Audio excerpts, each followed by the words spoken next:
ito po pala, kita po pala dito yung bundok. Ayan po. Mas maganda po dito kayo makabili kung sakali sa area na ito. Kasi ito po kitang kita po yung bundok. Good day po, meron po tayong ino-offer ngayon na property for sale dito sa San Antonio. Malapit lang po ito sa Calamianes Cove, Nagsasa, dun sa may pinakaanawangin na sikat-sikat dito po sa Zambales. So ang property binebenta 90 square meter. Ito po yung area niya, napaka peaceful. Ayan po, may mga nakatayong bahay na rin po. Yan po, bawat blocks po may mga for sale dyan, pero ito po yung in-offer po natin. So ito po may muhon, simula po dyan, ayan po, papunta po doon. Para sa frontage, malaman po natin, sinukat po namin, nasa 9.1 meters po ang frontage. Ayan po, ito po yung muhon nya. So from here, papunta po doon sa likod ng puno, nasa 9 point something meters. Tapos yung papunta naman po ito sa pader, ito po yung muhon, ay mga 11 meters po. Yan, simula po dyan sagad sa pader. Ngayon itong pader na po ito, for example nakabili po kayo dito, baka po pwedeng gumawa kayo ng daan. Kasi kung makikita nyo po rito sa likod nito, barangay road po siya. Ayan po. So pwede po kayo magkaroon access dito, parang pinaka-exit po. Yan, papunta po ng bayan po yan. Sa pinaka-town proper. 5 minutes lang po, nandun na kayo sa San Antonio Municipal. Pero meron naman pong gate dito. Ayan po, yung gate po dyan, makikita nyo naman po. Mamaya ibibidyoan din po namin. So ito po, nasa 30 plus na lote po ang binibenta dito. Yung 30 na po yun, tag na 90 square meter. Ang frontage niya, nasa 9 meters. Tapos yung length niya papunta po dito sa may pinakabakod ay 11 point something meters.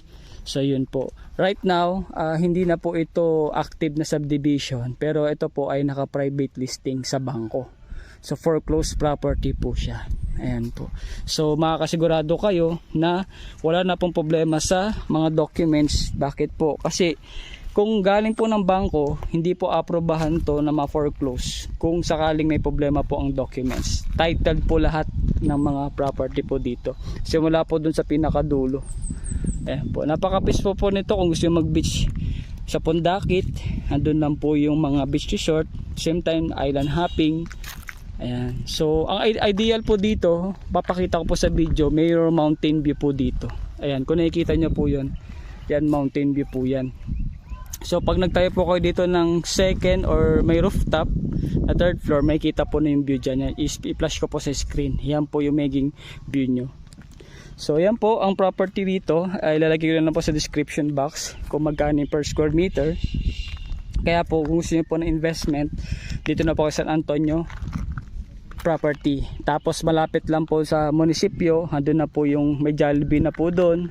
Tapos sa essential needs mo, mas mapalapit po kayo. Tapos po pag ito ay papunta kasi ng bayan, ayan po, nasa 3 to 5 minutes lang po doon na kayo. Pag bumunta po kayo dito, papunta na po ito ng Castillejos sa Subic. So may shortcut po siya, marami pong pwedeng daanan. So pinagagitnaan siya ng San Marcelino, Castillejos, saka San Antonio. Yun po yung sa San Narciso rin po, may daan din po papunta doon. So napaka flexible po nung access road niya kung sakaling may papasyal pa siya. Ito po pala, kita po pala dito yung bundok. Ayan po. Mas maganda po dito kayo makabili kung sakali sa area na ito. Kasi ito po kitang kita po yung bundok. So magkakaroon po kayo ng view. Ito po may shoulder. Ito, pwede nyo po ito bilhin. For example, makakabili kayo dito, meron na po kayo dito parang libreng pinaka front nyo lang. So mag-share na lang po kayo ng katabing lote. So yan po yung view ng mountain. Napakaganda po dyan. Sa likod po nyan yung anawangin.